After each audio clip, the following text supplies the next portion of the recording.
इसी हॉस्टल के ऊपर गिर गई। ये ग्राउंड जीरो है जहां पर आप देख सकते हैं किस तरह से यहां पर मलबा इस वक्त आपको दिखाई दे रहा है, कैसे यहां पर अभी भी जलने के निशान दिखाई दे रहे हैं, धुआं दिख रहा है। आप दिखाइए, मेरे सहयोगी चेतन आपको दिखाएंगे। यहां पर लोगों के कपड़े, लगेज, उनके पहनने का सामान और यहां पर बैक पिन्स वगैरह, दवाइयां वगैरह, खाने के पैकेट सब दिख रहे हैं और चारों तरफ तबाही का निशान दिख रहा है। ये वो हॉस्टल की दीवार है, दिखाइए जरा चेतन, ये वो हॉस्टल की बिल्डिंग है जिसके ऊपर ये प्लेन आकर गिरा है, और देखिए यहां से अब लोगों को हटाया भी जा रहा है, निकाला भी जा रहा है। इसके ऊपर ये प्लेन आके दिख रहा है, जरा देखिए ये दीवार देखिए कितनी इस वक्त काली हो चुकी है, जल के बिल्कुल खाक हो चुकी है, और ये बताता है कि कितना बड़ा ये हादसा था। 269 मतलब जो लोग यहाँ पर सवार थे उसमें पैसेंजर में 169 इंडियंस थे, 54 करीब ब्रिटिशर्स थे, 6 यहाँ पर मैक्सिकन पुर्तगीज थे और एक वहाँ पे कैनेडियाई नागरिक, इसमें एक भारतीय बचता है, बाकी सब मारे जाते हैं। और ये जो तस्वीर है ग्राउंड जीरो पर आप देख सकते हैं इस वक्त ये जो तस्वीर देख के आपको लगता है कि इस हादसे में कोई बचा होगा। ये वो उधर एयरपोर्ट का रनवे है जहां से वो फ्लाइट टेक ऑफ होती है और आगे की तरफ जा रही होती है। दिखाइए जरा चेतन, इस तरफ से फ्लाइट टेक ऑफ होती है और आगे की तरफ जा रही होती है, और उसके बाद यहीं पर 639 फीट के ऊपर जाने के बाद वो फ्लाइट यहीं पर आकर गिरती है बिल्कुल डिसेंडिंग ऑर्डर में। और उसके बाद यहाँ पर आप देखिए चारों तरफ केवल फ्लाइट का मलबा, इसी जगह से लोगों के शव निकाले गए। अभी थोड़ी देर आगे ट्रॉमा सेंटर है जहां पर गृह मंत्री अमित शाह आए और उन्होंने वहां पर जो एक जीवित व्यक्ति हैं उनसे मुलाकात की, बाकी मृतकों के परिजनों से मुलाकात की है। वहां पर उन्होंने जेसीबी मशीनें लगाई गई हैं बड़ी बड़ी, ये देखिए आपको चेतन दिखाएंगे, ये वो जेसीबी मशीन है, जो कई सारी जेसीबी मशीन यहाँ पर लगाई गई हैं जो कि मलबा हटा रही हैं। और इसके अलावा अब मीडिया को भी यहाँ से निकाला जा रहा है। ये देखिए ये जो फ्लाइट टेक ऑफ हो रही है बिल्कुल इसी तरह, इसी दिशा में, इसी डायरेक्शन में वो फ्लाइट भी आई थी जो कि सरदार वल्लभ भाई इंटरनेशनल एयरपोर्ट अहमदाबाद से लंदन के गैटविक एयरपोर्ट जा रही थी, और वो यहीं पर 9 मिनट के बाद क्रैश हो जाती है। कारण क्या है, फ्लाइट क्यों क्रैश हुई, किस वजह से मेडे की कॉल दी पायलट ने, अभी इस बारे में कुछ भी पता नहीं चल पाया है। लेकिन लोगों का रो रो कर बुरा हाल है, परिजनों का रो रो कर बुरा हाल है, बिलख रहे हैं। डीएनए टेस्टिंग की बात की जा रही है कि लोगों का डीएनए टेस्ट किया जाएगा परिजनों की पहचान के लिए, उनके कि कौन लोग किसके परिवार से यहाँ पे थे। और पुलिस का जमावड़ा आप देख सकते हैं, अधिकारियों का जमावड़ा आप देख सकते हैं यहाँ पर। अब इस क्रैश साइट से लोगों को हटाया जा रहा है, आप देख सकते हैं। और यहाँ इस रोड पर भी बताया जा रहा है कि जब वो प्लेन क्रैश हुआ तो इस रोड पर भी उसका मलबा गिरा है, यहाँ भी जो लोग थे वो भी इसकी चपेट में आए, ऐसा कहा जा रहा है। ये रोड दिखाइए चेतन, ये हादसा बेहद दर्दनाक है। हादसे की तस्वीरें इसकी गवाही भी दे रही हैं। एयर इंडिया का ये विमान हादसे के बाद बीजे मेडिकल कॉलेज और सिविल अस्पताल की इमारत से टकराया, जो गौरव आपको यहाँ पर दिखा रहे थे, कुमार कुंदन आपको दिखा रहे थे। विनोद सर मेरे साथ है। विनोद सर, एक बड़ा ही ऑब्वियस सा क्वेश्चन मैं आपसे पूछ रहा हूं, आप इसको पास कर सकते हैं, लेकिन मेरा सवाल यह बनता है, क्या मन में डाउट नहीं आता सर कि एक इंसान इसका वीडियो बना रहा है एग्जैक्टली उस स्पॉट को कैप्चर करते हुए? ये कैसा डिवाइन इंटरवेंशन है जो उसने उस वीडियो को कैप्चर कर लिया, या फिर ये कैसा इत्तेफाक है कि वो वीडियो बना रहा है और उसको उसके फ्रेम में यही प्लेन दिखाई दे रहा है और सारी चीजों को कैप्चर कर रहा है? देखिए, मैं ये जो डिस्कशन आपका मनीष के साथ जो है उस समय मैं सुन रहा था।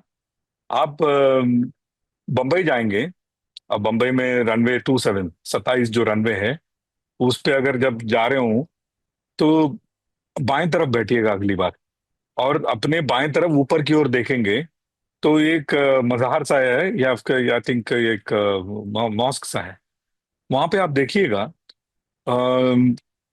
एट एनी गिवन टाइम, दिन हो या रात हो, कभी भी हो, 50 से 60 लोग बैठ के हवाई जहाज देख रहे होते हैं।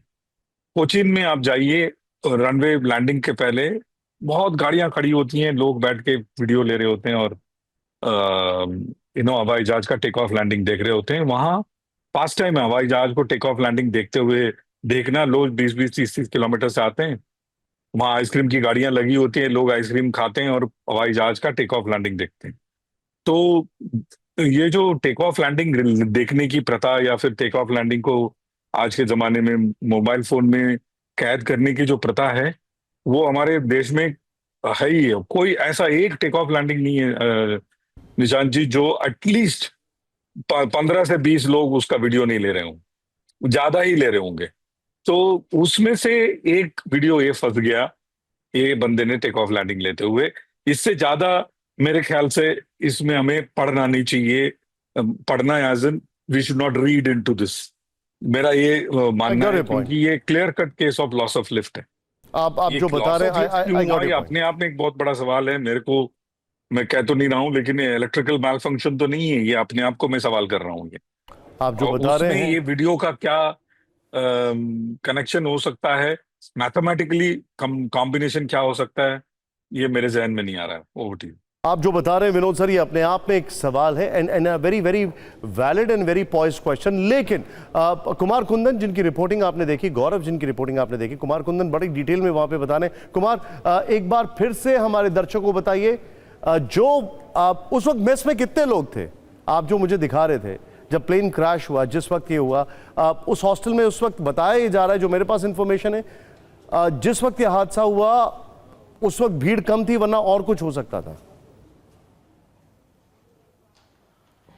देखिए, मैं फिर एक बार तस्वीरों के माध्यम से ये बताने की कोशिश करूंगा निशांत आपको, जो ये मेस है, ये मेस का जो ये पहला हिस्सा है एक तरह से कह सकते हैं, और पहले हिस्से में विमान का टेल टकराया। जो टेल का हिस्सा है, जो पिछला हिस्सा है, वो टकराया और उसके टायर इसमें फंसे।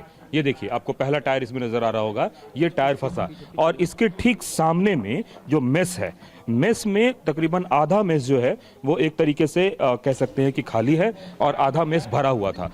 तो आधा मेस जो खाली की बात कर रहे हैं, तो उसमें नंबर ऑफ पर्सन्स जो हैं, जिसकी मैं तस्वीर आपको दिखा रहा था, वो पर्सन बहुत ज़्यादा नहीं थे। और एक तरह से जो हादसा ये जो हुआ है, इस हादसे में विमान का पार्ट इसी एरिया में आके स्टक हो गया। स्टक होने से मेरा मतलब है कि मेस का जहाँ पे जो हिस्सा था, जहाँ पे लोग खाना खा रहे थे, एक बार उधर का हिस्सा गजेंद्र आप दिखाएं प्लीज़, जहाँ पे लोग खाना खा रहे थे, तो वो हिस्से और इस हिस्से में 10 मीटर की कम से कम दूरी थी। तो उस दूरी की वजह से एक तरह से कह सकते हैं कि बहुत सारे बच्चे बच गए। बच गए से मेरा मतलब है कि जो सामने में जो बच्चे थे, जो इस एरिया में बच्चे थे, वही इसकी चपेट में आए, इस पूरे हादसे की चपेट में। जो पीछे के हिस्से में बच्चे बैठे हुए थे खाना के लिए, वो बच्चे भगवान की कृपा से बच गए। खाने की जो तस्वीर है, जो प्लेट्स हैं, वो प्लेट्स अभी भी एज इट इज पड़े हुए हैं, खाने उसमें एज इट इज पड़े हुए हैं। अब यहां से आपको मैं तस्वीर दिखा दूं, गजेंद्र जरा लॉन्ग शॉट दिखाइए निशांत को। वो सामने में देखिए विमान का वो हिस्सा है जो हिस्सा मेस के अंदर घुसा, और उसके और सामने में आप आएंगे, अभी एक सीसीटीवी भी नजर आ रहा है। मुझे लगता है कि जब इन्वेस्टिगेशन होगा तो उस इन्वेस्टिगेशन में सीसीटीवी के माध्यम से भी पता चलेगा कि कैसे विमान अंदर आया और किस तरीके से बच्चे उसके शिकार हुए, जो यहाँ पे मेडिकल कॉलेज में खाना खा रहे थे। और यहाँ का पूरा पानी का सेप्टिक टैंक था, वो एक तरफ से ब्लास्ट हुआ और फिर नीचे पूरा पानी आया। तो जो कुमार मैं एक यहाँ पर सवाल जानना चाहूंगा विनोद सर से। विनोद सर, इसमें कई कंट्रीज के नेशनल्स इन्वॉल्व हैं। ये एयरक्राफ्ट बोइंग का है, क्रैश हुआ भारत में, टेक ऑफ करके जा रहा था लंदन। इन्वेस्टिगेशन खाली भारत और ये बोइंग कंपनी करेगी, या इसमें और लोग भी इन्वॉल्व होंगे? नहीं, और लोग भी इन्वॉल्व होंगे, यासा जरूर इन्वॉल्व होगा, क्योंकि 2 रीजन यासा इन्वॉल्व होगा। पहली बात, आपने किसका नाम लिया सर? थे तो यूरोपियन यूनियन का इसमें आना लाजमी है, पहली बात। दूसरी बात और सबसे महत्वपूर्ण बात यह है निशांत जी, जो सवाल मैंने उठाया, अभी मैं हमारे एविएशन एक्सपर्ट्स के ग्रुप्स हैं और इंटरनेशनल फोरम्स हैं, उस पर पढ़ रहा था। जो इलेक्ट्रिकल प्रॉब्लम 787 गुजरा था पिछले जब शुरुआती कालों में, उस पे लोग अभी डिस्कस कर रहे हैं। तो ऑटोमेटिकली फ्लैप्स ऊपर जाने का रीजन जो है खोजना जरूरी है। उसके बगैर ये फिर से इस हवाई जहाज को टेक ऑफ करने देना गलत होगा, ऐसा लोग कह रहे हैं। तो सर, लेकिन मुझे चिंता विनोद सर उन 27 और बोइंग ड्रीम लाइनर्स की है जो हमारे पास ऑलरेडी हैं। उनको लेकर क्या तैयारी चल रही है, उनको लेकर क्या होगा, ये हम आपको अपडेट करते रहेंगे।